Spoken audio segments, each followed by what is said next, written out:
अक्सर हम लोग देखते हैं कि जब बच्चा नहीं हो रहा होता है शादी के बाद, तो सासू माँ यूजुअली बहू को लेके आती है कि बच्चा नहीं हो रहा है। वो एक नॉर्मल ट्रेंड है इंडिया में, क्योंकि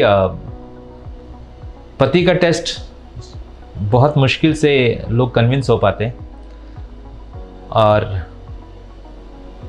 जो लेडी आती है जिनका टेस्ट होना है, बच्चा नहीं हो रहा है, तो उनकी जो मदर इन लॉ रहती हैं उनको भी एक्सेप्ट करना बहुत डिफ़िकल्ट होता है बहुत बार कि पति में कुछ खराबी या मतलब उसके बेटे में कुछ खराबी है। तो फर्स्ट टाइम यूजुअली हम लोग देखते हैं कि सासू माँ आती है अपनी बहू को लेके कि बच्चा नहीं हो रहा है।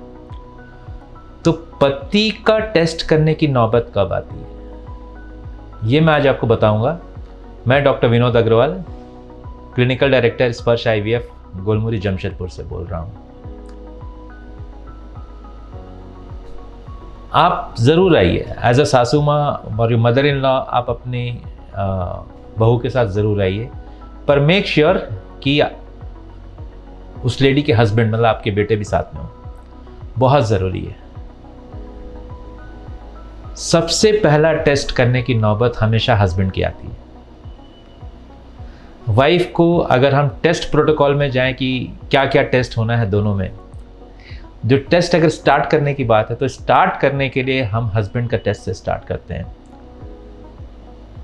बहुत बार हम लोगों ने देखा है कि कपल आके बैठा और उनका सिर्फ टेस्ट लिख दिया जाता है कि हस्बैंड हाँ ये टेस्ट करा लो, आप ये टेस्ट करा लो। नहीं, सबसे ज़रूरी यू मस्ट मेक श्योर आप लोग कि सिर्फ उससे नहीं होगा।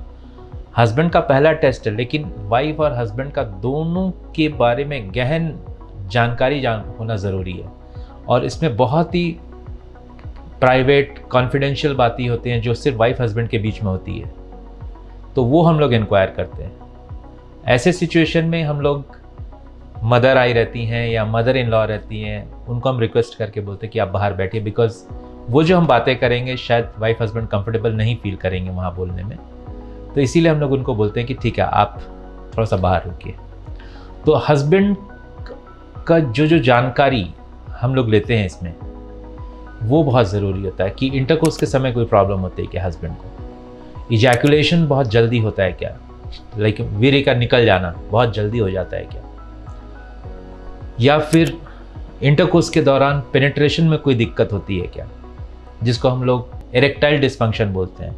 अगर एरेक्शन अच्छे से नहीं हो रहा है तो वो इंटरकोर्स में दिक्कत होगा। तो ये बहुत, उसके साथ साथ जो नॉर्मल हिस्ट्री है, कोई बीमारी है हस्बैंड को, पहले कोई बीमारी हुई थी लाइक TB हुआ था या जॉन्डिस हुआ था, या कभी टेस्टिस में बहुत ज़ोर की चोट लगी थी बचपन में खेलते वक्त, या फिर एक्सीडेंट हुआ था जिसके कारण टेस्टिस में बहुत ज़ोर की चोट लगा था, उसकी ऑपरेशन हुई थी, तो ये सब हम पूछते हैं। उसके बाद सबसे पहला टेस्ट जो है वो हस्बैंड का लिखते हैं, क्योंकि अगर हस्बैंड में प्रॉब्लम है टेस्ट में तो एक बहुत बड़ा फैक्टर पकड़ा जाता है। साथ ही साथ वाइफ का भी टेस्ट होते रहना ज़रूरी है, लेकिन पहला टेस्ट और सबसे ज़रूरी टेस्ट है और सबसे सिंपल टेस्ट है सीमेन का टेस्ट हस्बैंड का। तो नौबत जहाँ तक आने की बात है कि कब कराना चाहिए, ये आप एकदम अश्योर्ड रहिए कि the first visit you make, जब आप फर्स्ट विजिट के लिए जाते हैं अपने डॉक्टर के पास बच्चा नहीं होने की स्थिति में, तो सबसे पहला टेस्ट हम लोग हस्बैंड का कराते हैं। वाइफ को लगता है यहाँ तो प्रॉब्लम है तो मेरे को कराने का ज़रूरत नहीं है। नहीं, ऐसा नहीं होता हमेशा।